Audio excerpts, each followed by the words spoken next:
I normally don't do this. I normally don't do videos this way, but I wanted to start with the end first because that's going to be the most important thing, is a few of these tips. Now, number one, it's amazing. I'm couldn't be happier, and I wouldn't be saying that if I didn't believe that. In the beginning of the building, I was trying to do it by myself.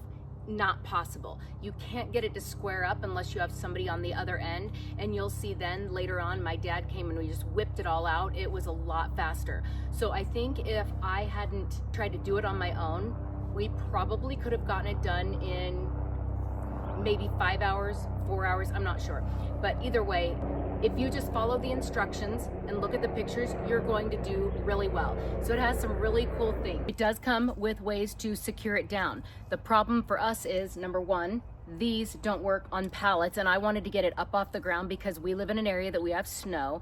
And second, the only area that really got the right amount of sun in my yard is the part that when the wind blows, it hits here. So I ended up doing toe straps and strapping it down to here. And then because the pallets are heavy and the flooring that we kind of laid in there for now is heavy, that's going to secure it down because it is aluminum, and obviously these are just panels like that. So it's super lightweight, which is nice if you decide to move it, because my daughter and I like literally picked it up and just walked with it and spun it around because we built it backwards at the beginning.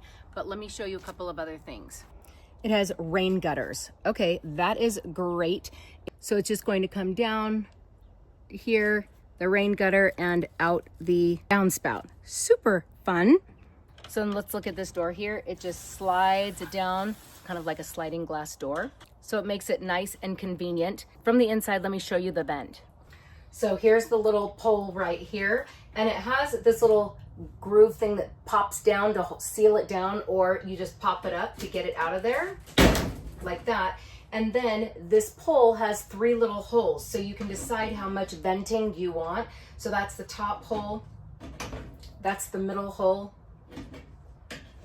and that's the bottom hole right there. So that makes it really nice. And I was worried about a window in the middle of all this, but they have extra railing in there. So you see my fingers are in there, so the water isn't going to come down into the greenhouse.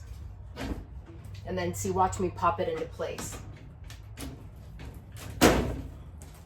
Just as easy as that. Then also, this is how it's secured in. So this is the very center of the wall on either side, and this is how they have it securing these. These are pretty strong. They're sturdy, they're connected with nice bolts, but then you have all these nice thicker sides and things like that. So again, the hardest part, I would say, was sliding the panels in and getting them in the grooves at the same time. So what we did is had one person on the inside, one person on the outside, and we just worked together and pop them into place. The roof, same thing. Somebody up at the top and somebody outside just pushing. So this is really, really cool. I'm going to show you the door from the inside real quick. For the height, I'm 5'4", and look at how much height I have.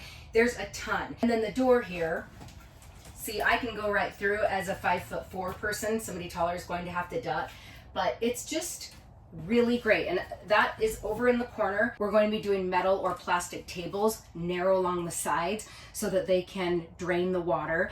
There's a couple of other really cool things if you start going on social media and looking up how to heat the greenhouse in the winter.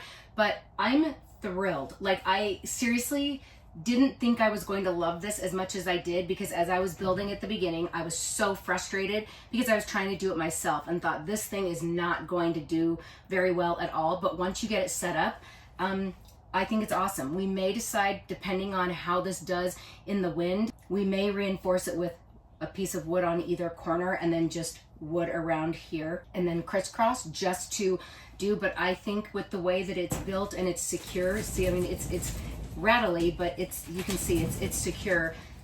And then we did it down with the toe straps. The braces that it came with, those would do a great job because they would just kind of click into the little lip and go into the ground if that's the way you wanted to secure it. But we just knew we wanted to get it off the ground, so that's why we aren't using those. But they thought of everything. Follow the directions. Don't give up, because once you do, you're gonna love it.